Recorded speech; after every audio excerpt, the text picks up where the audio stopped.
Hi, I'm Jonas, and I'm a researcher here at the Center for Plant Systems Biology at the VIB. I work in the Thomas Jacobs lab, where I'm involved in a number of projects related to genome editing. Because I have to generate many different constructs, I spend a lot of time doing molecular cloning. Our go-to method for this is Golden Gate cloning, because it is very efficient, and there are many DNA building blocks already available for me to use. But there is one annoying feature, and that is all the different standards that are used. Let me explain why.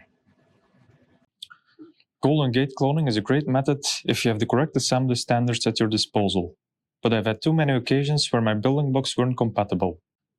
Instead, we've developed the use of single-stranded DNA oligos with Gibson assembly to bypass the design standard problem in a process called Oligo Stitching. We can actually use Oligo Stitching for 4 different applications. 1. To convert Golden Gate parts between different assembly standards. 2. To directly assemble incompatible Golden Gate parts. 3. To generate de novo sequences without PCR amplification. And 4. To domesticate plasmids. In other words, to remove restriction enzyme recognition sites that interfere with Golden Gate cloning. This last application can also be extended to perform saturation mutagenesis. I'll briefly explain all 4 applications for you. Let's start with clone conversion. The first step of the process is a restriction enzyme digest. A donor and an acceptor plasmid are digested with the correct restriction enzymes, resulting in the desired vector backbone and Golden Gate part. The second step is the Gibson assembly. Here, the designed DNA oligos with homologous sequences are added to the reaction. The 5' exonuclease chews back the 5' ends so the oligos can anneal. Afterwards, the DNA polymerase fills up the nucleotide gaps and the added oligo becomes double-stranded. Due to the continuous activity of the 5' exonuclease in the single isothermal step, the 5' end of the now double-stranded oligo is degraded as well, resulting in annealing of the Golden Gate part. DNA polymerase again fills the gaps and DNA ligase seals the nicks. The result is the desired Golden Gate part in the desired backbone. You can play around with this concept by adding extra sequences to the oligo, like an extra stop codon, linker, or even larger sequences. The DNA polymerase proofreading activity even allows us to delete existing stop codons or other sequences in the Golden Gate part. If there is a mismatch between the oligo and the Golden Gate part, the DNA polymerase will start with a 3' chew back before polymerization. In an extension of clone conversion, oligo stitching can also be used for directly assembling incompatible parts. The first step of this process is again the restriction enzyme digest.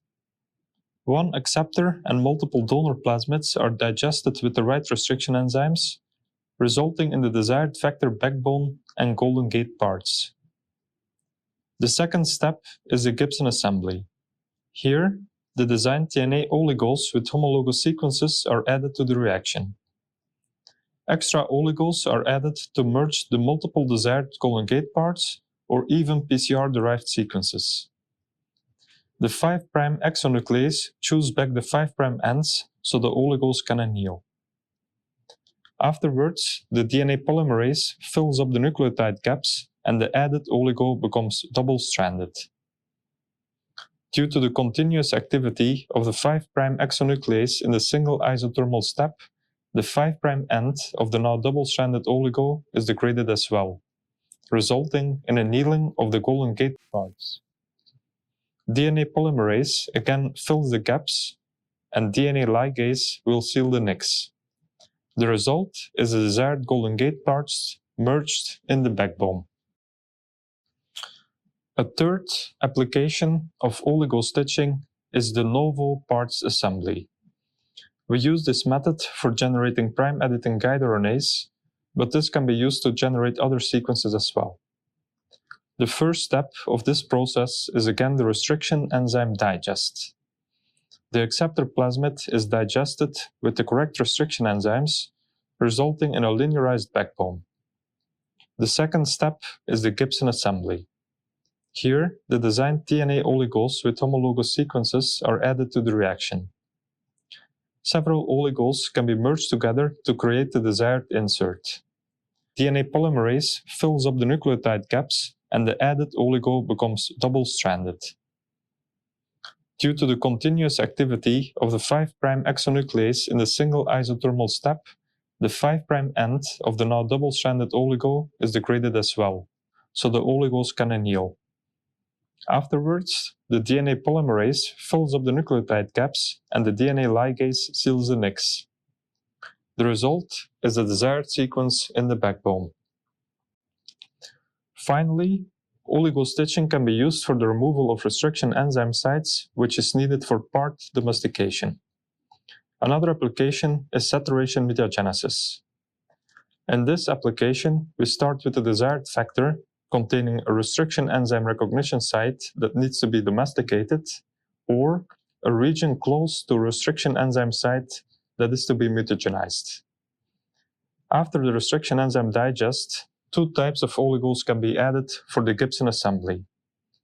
For domestication, an oligo with a silent mutation at the restriction enzyme site is added, while for saturation mutagenesis, a pool of oligos with degenerate bases to mutagenize one or more amino acids is added. The 5' exonuclease chews back the 5' ends of the vector backbone so the oligo can anneal. Afterwards, the DNA polymerase fills up the nucleotide gaps and the DNA ligase seals the nick. The result is a mutagenized part in the desired backbone.